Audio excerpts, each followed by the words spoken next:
blocking or getting out of there. That's one of our segments. That's the last segment we have for this episode.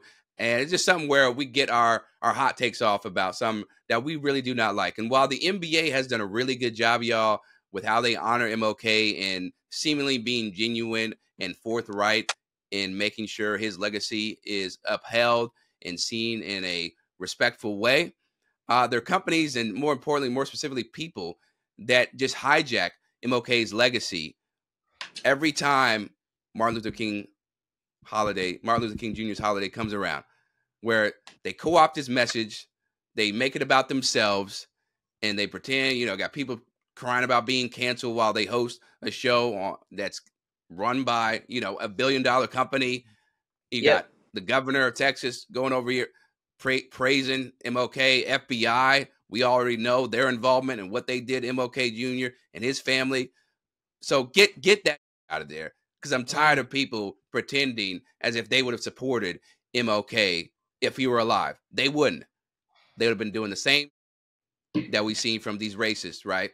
Or some of these well-meaning, liberals. So that's my get that out of there. Stop using MLK's name to get your twisted agenda off. Oh my God! You need some organs to go underneath you, Chris. Okay. Goodness, you just I'm sick of right it there. I feel like I'm beating a dead horse here. I'm told, and it goes back to the ethics committee that Terrika is still searching for. I'm get it out of here that Draymond is back in 3 weeks from an indefinite suspension. I'm not buying it. Okay. I'm an advocate for therapy. The people say he got some help or what have you. Been in therapy for years. The way he's been acting for several years did not get completely corrected in 3 weeks. Get that out of here. And I don't buy, again, back to what Terrika was saying, I don't buy the NBA's responses to bad behavior. So get all of that out of here. You get on my nerves. This has nothing to do with basketball, but get Jonathan Majors out of here since we're going to talk about MLK Day. That comment is insane. Please don't ever say it again. And I feel bad that what's happening with his career and all of those concepts. I do feel for him. But that whole commentary, bringing Coretta and all, that's nuts. It just got, I just felt it in my spirit, guys. So since we're going to talk about MLK, leave Coretta out and all the other people that fought and died for us out of your mouth, just unless you're just paying complete homage and respect. Other than that, stop doing comparisons, metaphors, similes, get all of that out of here. And Draymond should still be sitting at home trying to figure out why he chooses violence too much and too often on the basketball court. That's all. Y'all make this hard for me to figure out and get that out of here.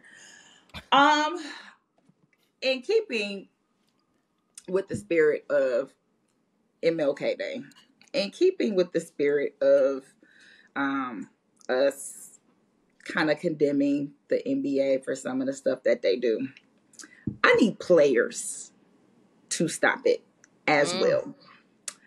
If they ask you if you would go on this little vignette or whatever and record a message about what Martin Luther King means to you, and then I pull up Google and I can see all of the foolishness, domestic violence, sexual assault, all of that foolishness that you may have in your bio, I don't need you to be talking about what Martin Luther King means to you, because clearly he don't mean shit.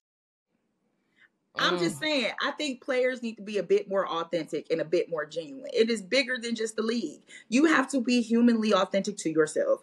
And it is not cool for you to put on airs like we don't have the internet at our disposal and we can clearly see that you're full of crap. Stop it. Just be real and tell the producers this might not be a segment that I need to be a part of. Or just be real and say this might not be something that I feel would resonate with our audience. You need to get that all the way up out of here. Don't be fake and loving on civil rights. And then at the same time, just, beating up on your girlfriend, your wife, your boyfriend. Ain't no telling. Let's just get that up out of here. So we all know what MLK stood for. We all know how much he meant to our people, to a lot of people. And we just don't need any fake, inauthentic people trying to tarnish his name and his legacy.